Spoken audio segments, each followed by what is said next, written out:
1 metre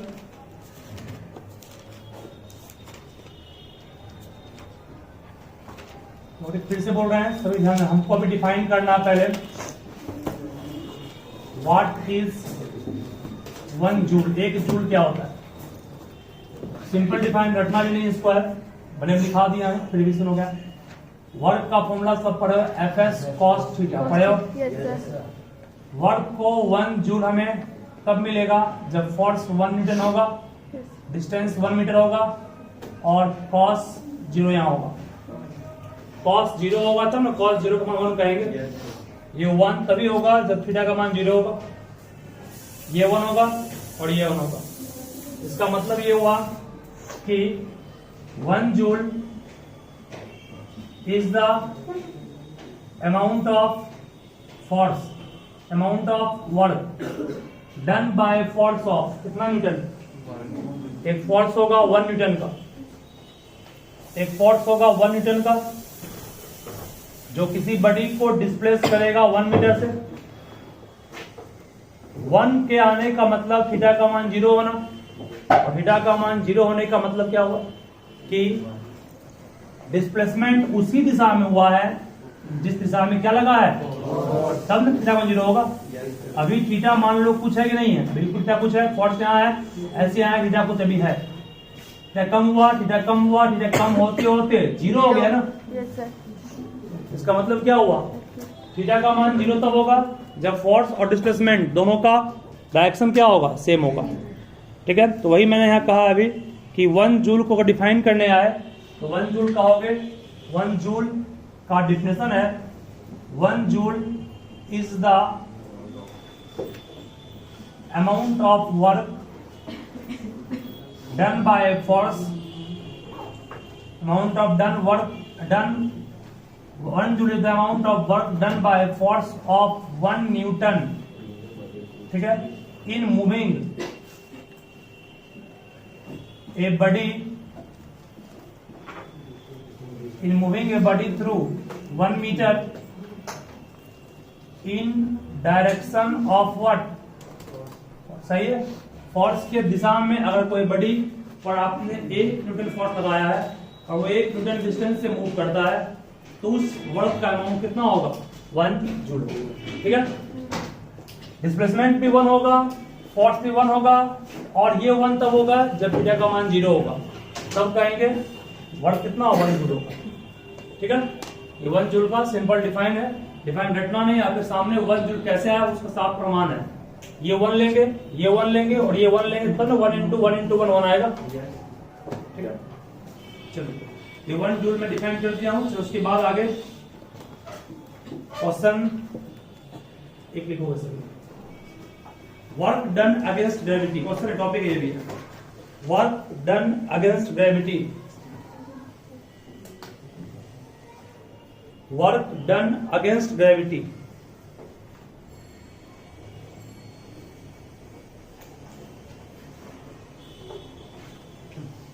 work done against gravity का formula बनाएंगे, फिर इस पर प्रॉब्लम भी रहेगा और इस पर बहुत सा प्रॉब्लम बनेगा। नेक्स्ट टॉपिक क्या हम लोग का है? Work done against gravity. ध्यान से सभी समझोगे पहले से। Work done against gravity, gravity का मतलब अर्थ के अगेंस्ट कितना वर्क करना है। मान लीजिए कि ये एक फ्लोर है, इसको मान लो जमीन है, सतह है, फ्लोर है, अर्थ मान लीजिए उसको। ठीक है, कोई बॉडी है, मान लो एक पत्थर ही है, इस पत्थर को हमें उठाकर इस जगह पर लाना है, मतलब ए पॉइंट से लिफ्ट करते हुए बी पॉइंट तक इस पत्थर को पहुंचाना है। ए से बी तक पत्थर को ए पॉइंट से बी पॉइंट तक पहुंचाना है। ठीक है, तो मान लीजिए कि ए से बी पॉइंट तक आया तो डिस्टेंस कवर किया ना। ये मान लो कि हाइट हो गया, या इसको आप डिस्टेंस मान लीजिए जिससे कि आपने इसे लिफ्ट किया, उठाया। Means S is the height through which this body is lifted against the gravity of earth. बड़ी है, इसको आपने लिफ्ट किया, उठाया, किसके अगेंस्ट? पृथ्वी जो खींच रही है उसके अगेंस्ट। इस पेन को उठाते हैं या बाल्टी उठाते हैं या कोई पत्थर उठाते हैं तो हमको वर्क करना पड़ता है ना, किसके अगेंस्ट? अर्थ के अगेंस्ट, क्योंकि अर्थ नहीं खींच रही है, उसके अगेंस्ट खींचेंगे तब जाके वो उठ पाएगा। तो कितना वर्क करना पड़ा अगर हम लोग एक बड़ी को खींच करके यहां तक पहुंचाए जिस बड़ी का मास सपोज करो m है, तो ये हम निकालना है इस टॉपिक में। तो पहले मैं मान रहा हूं कि let the body of mass, समझोगे, let the body of mass m is lifted, lifted में उठाना, against the gravity of earth, against the gravity of earth through a distance of कितना? h मीटर के थ्रू हमने मान लो इसे लिफ्ट किया, against the gravity of earth through distance कितना? h metre. तो वर्क डन का फॉर्मूला क्या पढ़ा है आपको? हम एफ एस कॉस थीटा पढ़ा है, सब पढ़े। यहां वर्क डन किसके अगेंस्ट निकाल रहे हैं? अर्थ के अगेंस्ट। तो वर्क हम कर रहे हैं कि अर्थ कर रहा है? हम कर रहे हैं ना। हमने फोर्स किधर लगाया? ऊपर की ओर, नीचे की ओर? ऊपर की ओर। हमने फोर्स ऊपर की ओर मान लो एफ लगाया, ठीक है, इसको उठाने के लिए। मतलब मान लेंगे let F be amount of force applied. कोई बोल सकते हो हम कितना फोर्स लगाएंगे इस बॉल पर तो बॉल उठ जाएगा? नहीं, हम उतना ही फोर्स लगाएंगे जितना कि अर्थ लगा रहा है। अर्थ लगा रहा है कितना है? बडी का वेट के ऊपर। पढ़े हो ना बडी का वेट? बडी का वेट कितना होता है? mg। पढ़े हो ना? जितना फोर्स अर्थ जितनी फोर्स से खींच रहा है कम से कम इतना फोर्स होगा तो बडी अपने आप उठ जाएगा। क्या इस पेन को उठाना है तो बहुत बड़ा फोर्स आएगा? नहीं, इस पेन को उठाने के लिए क्या बुलडोजर लेके आएंगे? इसको उठा लेंगे आराम से कम कितना फोर्स लगाएं कि ये पेन उठ जाए, ठीक है। तो वो फोर्स किसकी इक्वल होता है? वेट की इक्वल होता है। तो वही है फोर्स हो गया जो कि कम से कम वो किसके इक्वल होगा? वेट के इक्वल होगा किसी बड़ी को उठाने के लिए। हाँ, बुलडोजर लाएंगे तभी उठ जाएगा ये, लेकिन minimum required force required to lift the body is what? Is equal to its weight, that means mg। ये वेट नहीं है, वर्क है। ये वेट वो है, ठीक है, इसका w वर्क है ना। बोलो कितना फोर्स लगाएंगे तो बॉडी उठ जाएगा? वेट क्या है? mg। सही है, फोर्स कोई वेट करता है। कितने डिस्टेंस के थ्रू लिफ्ट किया मैंने? h। मान लो हम जितना ऊपर कोई चीज उठाते हैं उतना ज्यादा वर्क करना पड़ता है ना। इसका मतलब हाइट पर डिपेंड कर रहा है। एक पत्थर को आप फर्स्ट फ्लोर तक लाइए, कम वर्क करना पड़ेगा, सेकंड फ्लोर में और वर्क करना पड़ेगा, थर्ड में और अधिक वर्क। जितना ऊपर उठते हैं उतना ज्यादा वर्क करना पड़ता है, ठीक है। इसका सबसे सिंपल एग्जांपल, आप जितनी अधिक चढ़ते हैं सीढ़ी उतना अधिक थकते हैं कि नहीं थकते हैं? इसका मतलब उतना ज्यादा वर्क करना पड़ता है। तो डिस्प्लेसमेंट कितना हो गया? h। फोर्स के बोल रहे हैं, फोर्स यहाँ पर पत्थर उठाने के लिए, वर्क करने के लिए जो फोर्स लगाना पड़ेगा वो फोर्स कम से कम बॉडी के वेट के इक्वल होगा, जो कितना mg होता है। फोर्स कोई वेट करते हैं, वेट को mg करते हैं। कॉस थीटा, तो कॉस का मान कितना हो गया? फोर्स भी इधर, डिस्प्लेसमेंट भी इधर, दोनों के बीच का कितना हुआ एंगल? फोर्स भी इधर, डिस्प्लेसमेंट भी इधर ही है, दोनों के बीच का एंगल 0 हो गया ना? नहीं हो गया, ठीक है। इसका मतलब थीटा का मान क्या पुट करेंगे? 0। कॉस 0 का मान कितना हो गया? 1। फॉर्मूला क्या हो गया? m into G into H. कोई दिक्कत है इसमें? इसका मतलब work done against gravity, work done against gravity is equal to the product of what? Weight. Weight हो गया नहीं? mg को वेट कहते हैं इनटू हाइट। जिस हाइट से उसको आपने लिफ्ट किया वो हाइट और वेट को गुना करने पर जो कुछ मिलेगा that will be the work done against gravity. इस फॉर्मूला को यहां से प्रूव किया, ठीक है। चलिए अब मैं आपसे पूछूंगा यहां पर, इसका जवाब देना है सोच समझ करके। बहुत अच्छा क्वेश्चन ये है, आपकी बुक में दिया हुआ नहीं है। कोई व्यक्ति मान लो कि एक पत्थर को वो मान लो लिफ्ट कर रहा है, ठीक है। कोई व्यक्ति मान लो एक पत्थर को लिफ्ट कर रहा है इस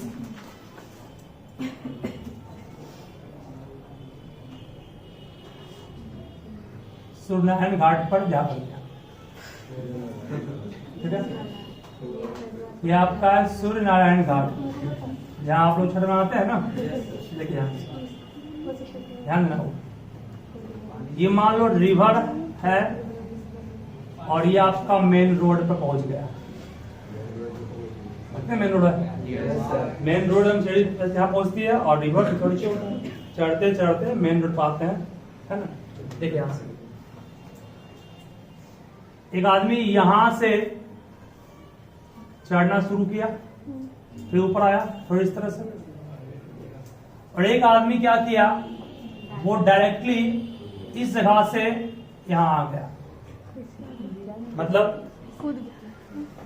क्या, दोनों पहुंचा वहीं पर, ठीक है, दोनों पहुंचा वहीं पर, है कि नहीं। एक उड़ के पहुंचा और एक चढ़ के पहुंचा, ठीक है।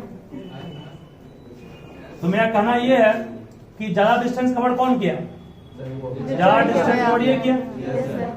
तो ज्यादा वर्क ये आदमी किया कि ज्यादा वर्क ये आदमी किया, सबको लगेगा ये आदमी ज्यादा वर्क किया, ठीक है। सबको लगेगा ज्यादा वर्क ये किया, बट दोनों वर्क सेम किया। क्यों? चूंकि वर्क डन अगेंस्ट ग्रेविटी में आपको मतलब है एस से, और एस होता है डिस्प्लेसमेंट, ठीक है। तुम कैसे चले हो उसके रास्ते में मतलब कहाँ है, इनिशियल और फाइनल से, ठीक है। मतलब क्या इसको होता है, इनिशियल और फाइनल पॉइंट से। इसका मतलब पाथ पर डिपेंड नहीं करता है कौन, work done against gravity. Path कैसा भी हो, पाथ बड़ा होगा या छोटा होगा, लेकिन आपका वर्क जो होगा वो रिमेंस सेम होगा, ठीक है। यहाँ पाथ बढ़ गया ना, इसको आप ऐसे एक और एग्जाम्पल लीजिए। मतलब कि कोई व्यक्ति क्या करेगा, सुनोगे ध्यान से आओ, ए और बी पॉइंट है, ठीक है। हम समझा रहे हैं क्यों वर्क जीरो हुआ, वर्क आपका सेम रहा दोनों में। जब ये सीढ़ी था इस तरह से, ध्यान से थोड़ा सा गौर करोगे अपने आप से, आपका ये सीढ़ी था, यहाँ आदमी यहां से चलना शुरू किया और यहां पहुंचा, एक डायरेक्टली यहां से यहां पहुंचा। हमने कहा दोनों में वर्क सेम होगा, डिफरेंट होगा, कम होगा, ज्यादा होगा, एक ज्यादा। देखिए जब आदमी यहां से चलना शुरू किया, कोई आदमी सपोज कीजिए यहां तक पहुंचा वो, फिर वो चल रहा है ऐसे ना, जब चल रहा है ऐसे तो बोलो ये इस बॉडी को अर्थ नीचे खींच रही है, डिस्प्लेसमेंट हो रहा है, दोनों के बीच का एंगल 90, यहां से यहां तक का वर्क कितना, जीरो होगा ना। ये वर्क कितना होगा, जीरो नहीं होगी, जीरो। इस तरफ यहां भी वर्क कितना होगा, जीरो। यहाँ भी वर्क कितना होगा, जीरो। यहाँ वर्क कितना, जीरो होगा। इसका मतलब आदमी को जो वर्क करना पड़ा वो इतना इतना इतना और इतना डिस्टेंस पर जर्नी करना पड़ा, और इन सबको जोड़ोगे अगर एक लाइन में सजा करके, मान लो ये, फिर ये, फिर ये और फिर ये, क्या ये हाइट बन गया सेम कि नहीं बन गया? इसके अगेंस्ट कोई वर्क उसको करना ही नहीं पड़ा। वर्क क्यों नहीं करना पड़ा? क्योंकि आपको पढ़ाए थे इस केस में एंगल 90 बनेगा ना, एंगल 90, तो वर्क जीरो। इसलिए यहाँ पर इस पाथ में, इस पाथ में, इस पाथ में और इस पाथ में work done against gravity zero है। जब work done against gravity zero है तो वर्क करना पड़ा उसको यहाँ, यहाँ, यहाँ और यहाँ जाने में, और इन सब डिस्टेंस को जोड़ेंगे तो ये स्ट्रेट लाइन जो मिलेगा उसकी लंबाई इसके इक्वल हो जाएगी। इसका मतलब दोनों वर्क वही कहा गया है कि वर्क डन अगेंस्ट ग्रेविटी किस चीज पर डिपेंड नहीं करता है, तो पाथ पर डिपेंड नहीं करता, वो डिपेंड करता है सिर्फ और सिर्फ इनिशियल और फाइनल पॉइंट से। ठीक है, याद रहेगा नहीं? तो एक पॉइंट नोट कर लीजिए, निकालते हैं उसको, वीडियो पोस्ट करना। देखो work done against gravity, work done against gravity, work done against gravity, work done against gravity does not depends on work done against gravity does not depends on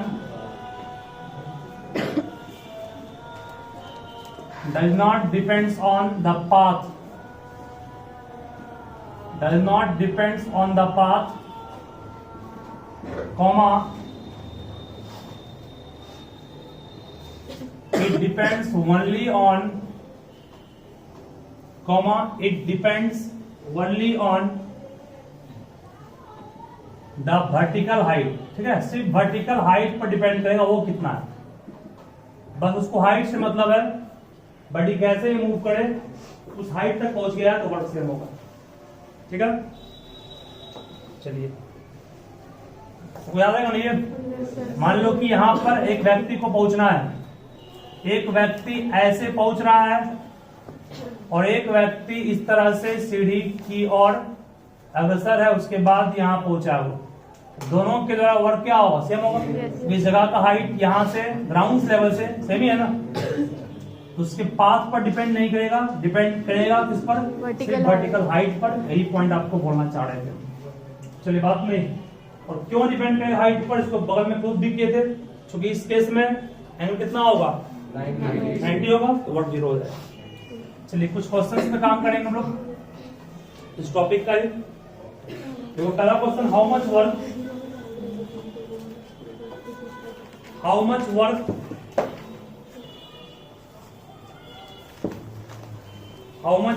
is done by force of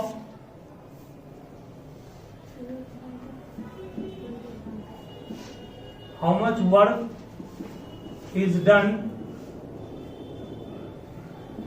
by force of 10 Newton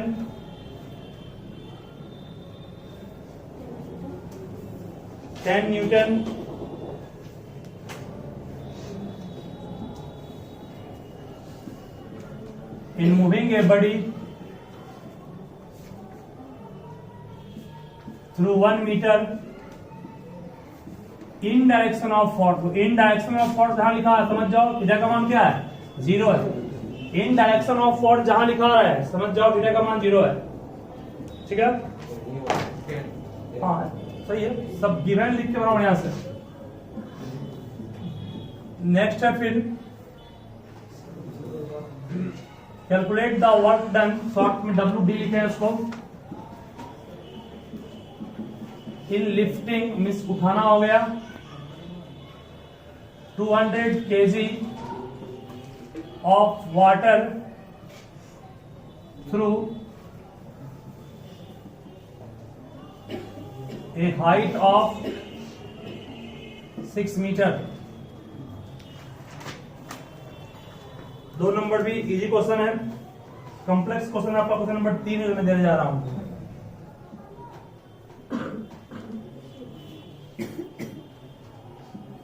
A car having mass 1000 kg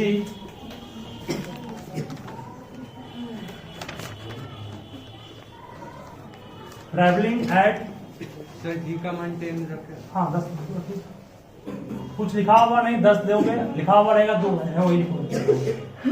30 metre पर second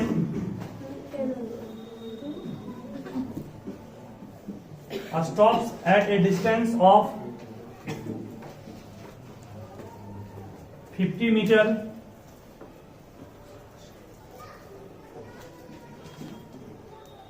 he accelerating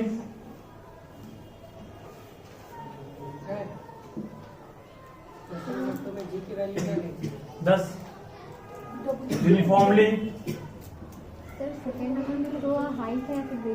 height होगा through a height of 6 meter. What is the force? WD means work done हो गया, exerted on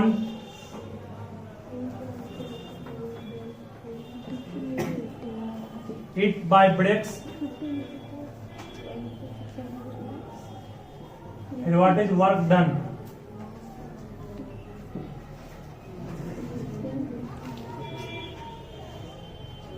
bye प्रेडिक्स। 3 question दिया हूं given. सबसे पहले लिखोगे हर क्वेश्चन के लिए, गिवन के बाद जो निकालना है क्वेश्चन मार्क करोगे। शुरू कर रहे हैं, सभी ध्यान देना। फर्स्ट नंबर क्वेश्चन से इसको हम सॉल्व कर रहे हैं, सभी ध्यान दोगे। फर्स्ट सबका पता बन ही गया होगा। Yes sir. फर्स्ट में गिवन सबसे पहले लिखोगे फोर्स का मान 10 न्यूटन, एस का मान 1 मीटर, थीटा का मान 0, फॉर्मूला बन जाएगी। सेकेंड भी सिंपल है, मास हो गया, एस एच हो गया ये, और जी का मान 10 न्यूटन। कर लोगे ना? Yes sir. 3 नंबर में काम कर रहा हूँ मेनली। फर्स्ट सेकेंड सब कर लोगे ना? Yes sir. थर्ड भी सिंपल है, थोड़ा सा ध्यान दोगे, पीछे जो आप लोग पढ़े हैं फर्स्ट चैप्टर में उसका यूज करना पड़ेगा। एक कार का मास दिया गया है। थर्ड नंबर क्वेश्चन का शुरुआत कर रहे हैं। मास बाबू दिया हुआ है 1000 kg। यूनिट से पहचान जाओ क्या दिया हुआ है। ट्रैवलिंग एट द स्पीड, जो चल रहा है वो 30 मीटर पर सेकेंड। समझ जाओ इनिशियल वेलोसिटी कितनी इसकी है, 30 मीटर पर सेकंड। स्टॉप मींस रुक गया। कब रुका? रुक गया तो v का मान कितना हो गया? 0 हो गया ना। कितना डिस्टेंस कवर करने के बाद रुका? 50। s का मान हो गया 50 मीटर। ठीक है। डी एक्सेलरेटिंग, जब ब्रेक लगेगा तो रुकेगा ही वो, इसका मतलब स्पीड घट रही है। स्पीड घट रही है मतलब डी एक्सेलरेट कर रहा है। What is the force? Force कौन लगा रहा है? ब्रेक लगा रहा है ना। ब्रेक कितना फोर्स लगाया निकालना है, क्वेश्चन मार्क। और ब्रेक जब फोर्स लगा तो वर्क ब्रेक किया होगा। हम इस पेन को उठाने के लिए लगा रहे हैं फोर्स, हम वर्क कर रहे हैं। तो ब्रेक ने गाड़ी को रोका तो फोर्स लगाया ब्रेक, तो वर्क भी कौन करेगा? ब्रेक, वो निकालना है। ठीक है। देखिए फोर्स का फॉर्मूला हम लोग क्या पढ़ा कीजिए। फोर्स का फॉर्मूला पढ़ा है m इंटू ए। हमारे पास m दिया हुआ है बट क्या दिया हुआ नहीं, ए दिया हुआ नहीं, ए निकालना पड़ेगा। ए निकालेंगे इससे इक्वेशन ऑफ मोशन पढ़े हैं आप लोग क्लास 9th में। इक्वेशन ऑफ मोशन में 3 इक्वेशन पढ़े हैं हम लोग। एक याद होगा, पहला पढ़े v equals u plus at, दूसरा पढ़े s equals ut plus half at square, और तीसरा भी पढ़े हो v square equals u square plus 2as। But कौन सा इक्वेशन यूज करें? तो कहोगे सर इक्वेशन नंबर 3 यूज करेंगे, क्योंकि यहाँ v भी है, u भी है, s भी है, a मिल जाएगा ना। Yes sir. ठीक है। चलिए फर्स्ट को यूज क्यों नहीं किया? टाइम दिया हुआ नहीं था, कोई दिया हुआ नहीं था। सेकेंड में टाइम दिया हुआ नहीं है, ए दिया हुआ नहीं है। बचा कौन? Third equation of motion. From third equation of motion v square equals u square plus 2as, v का मान 0। 0 क्यों लिए? बड़ी रुक गई था ना, स्टॉप। शुरुआत चल रहा 30 से, रुक गया वो, इसका मतलब v का मान 0 का स्क्वायर, u का मान 30 मीटर 30 का square plus 2 into a into s का मान 50। सही है। Yes sir. 0 का स्क्वायर 0, 30 का स्क्वायर 900 प्लस 50 100, a का मान माइनस 900 बाई 100। सही है, काटेंगे माइनस 9। ठीक है। यहाँ a मिल गया, a मिल गया तो f मिल जाएगा। देयरफॉर फोर्स का फॉर्मूला m इंटू a पड़ा है। m का मान कितना है? 1000 kg, और a का मान कितना? 9 आया ना, माइनस 9 आया, बट 9 ही लिखोगे चूंकि आप फोर्स का निकाल रहे हैं मैग्नीट्यूड।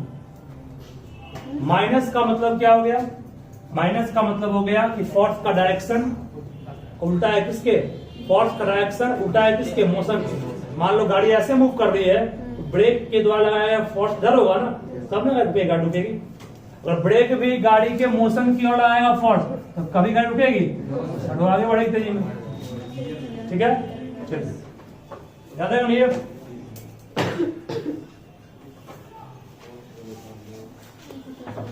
चलो फोर्स मिल गया तो डिस्प्लेसमेंट मिल जाएगा, फोर्स मिल गया तो अपने आप सब निकल जाएगा। वर्क का फॉर्मूला क्या पड़ेगा? देखो यहां तक करने के बाद वर्क का फॉर्मूला पढ़ा है आपको हम, एफ एस कॉस थीटा। देखिए ध्यान से, बहुत सिंपल है। एफ का मान माइनस मान लो आया 9000, पुट किए, ध्यान देना। एफ का मान माइनस 9000 नहीं आया, अरे माइनस यहाँ छोड़ दिए ना, माइनस यहाँ पे छोड़ दिए। माइनस क्या इंडिकेट कर रहा है? माइनस इंडिकेट कर रहा है कि फोर्स का डायरेक्शन अपोजिट है मोशन के। एफ का मान यहाँ पुट किया माइनस 900, ध्यान में रखो। एस का मान कितना हो गया? 50। कितना मीटर के बाद रुका? 50। ऐसे भी ऐसे ऊपर लिखे कॉस थीटा का मान कोई बोल सकता कितना होगा? सोच के बोलो, सोच 180, क्योंकि गाड़ी मूव इधर कर रही है और ब्रेक लग रहा है इधर, एंगल 180 cos 180 का मान क्या पड़े हो, -1 माइनस माइनस प्लस 9 पचे 45 पर 4 जीरो हो गया ना। दिस इज योर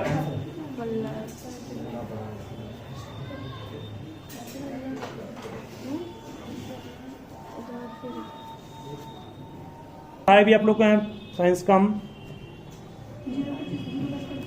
चलिए बात नहीं समझ रहोगे। अब एक और आपको हम प्रूफ कर रहे हैं, अभी नहीं हुआ है, घर में खुद भी आप कर लोगे, इतना सिखा दिया हो ना, खुद से भी कुछ करो।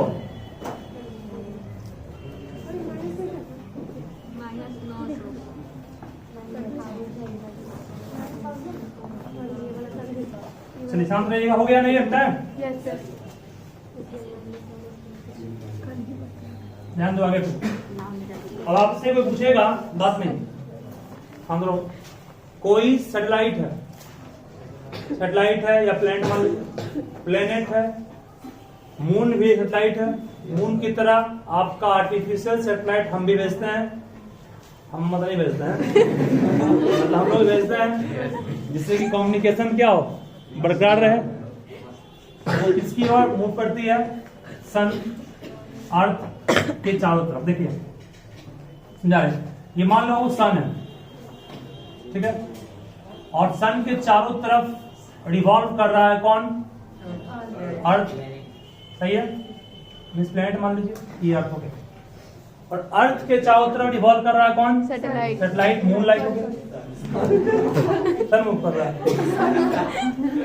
सन कौन कहा जी, सन नहीं करता, सन के चारों तरफ प्लेनेट करता है, प्लेनेट के चारों तरफ जो मूव करता है उसको मून कहते हैं, मून, ठीक है, और मून आपका नेचुरल सैटेलाइट है हमारे अर्थ का, और हम लोग जो भेजते हैं कम्युनिकेशन में, टेलीफोन से बात करते हैं, जो टीवी चलता है, इन सब के लिए सैटेलाइट लॉन्च किया जाता है, ठीक है, जो प्लेनेट के चारों तरफ रिवॉल्व करके उसके बारे में पता करता है।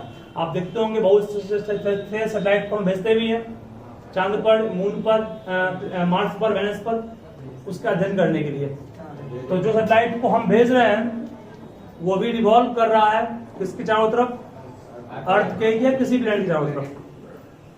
तो अर्थ के चारों तरफ जो रिवॉल्व किया वो कौन है, प्लेनेट की सैटेलाइट है, सैटेलाइट, और सन के चारों तरफ जो घुमा वो कौन है, प्लेनेट।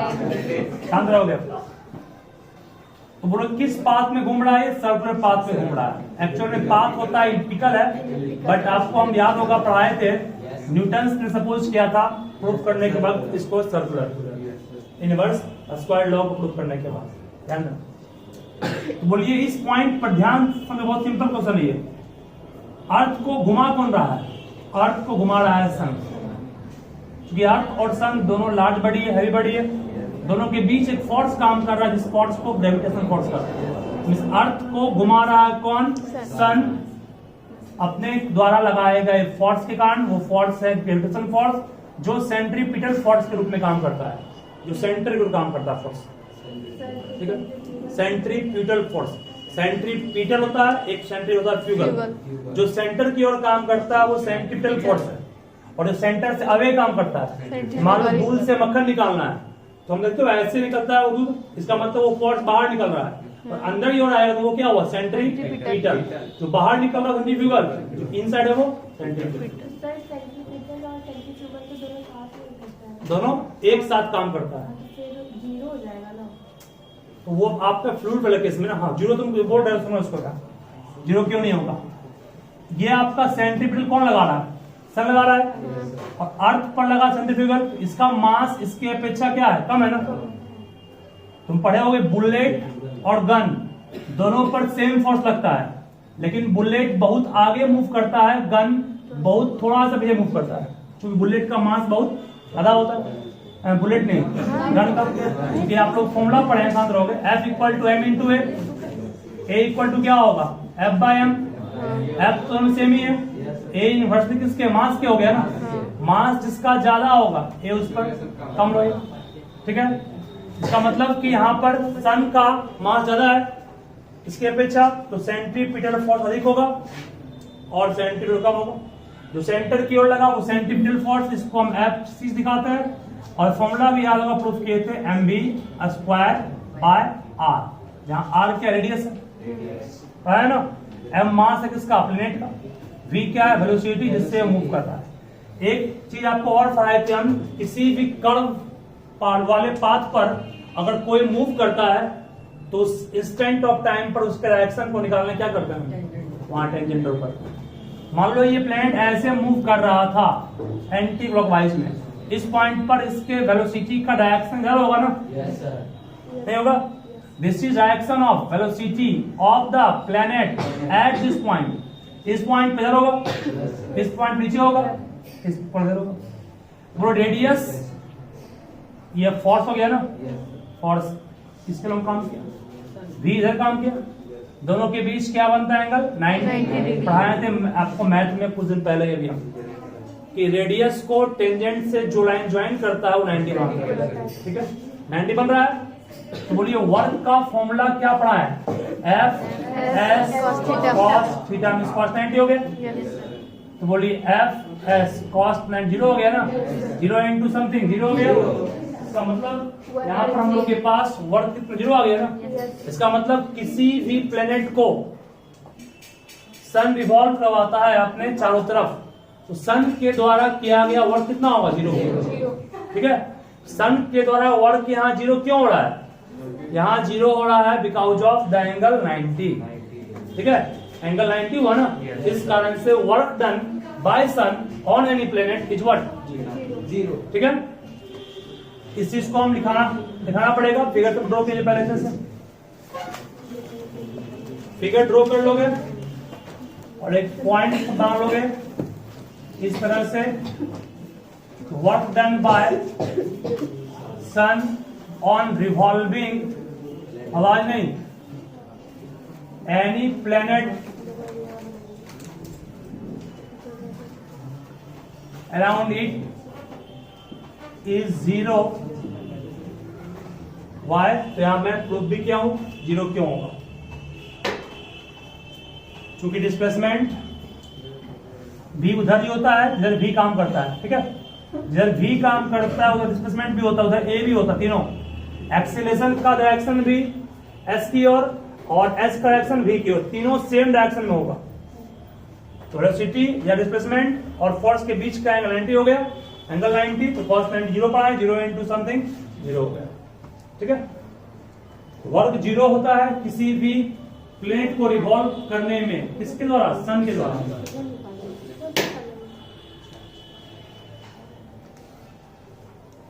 इसका एक एग्जाम्पल और रखिएगा, एक रस्सी में मान लो आप पत्थर बांध के फिंगर घुमा रहे हैं, आप कितना वर्क कर रहे हैं, 0 वर्क कर रहे हैं, क्योंकि पत्थर इधर मूव कर रहा है और आपका इधर फोर्स 90 पर एंगल ना, वहां भी 0 होता है।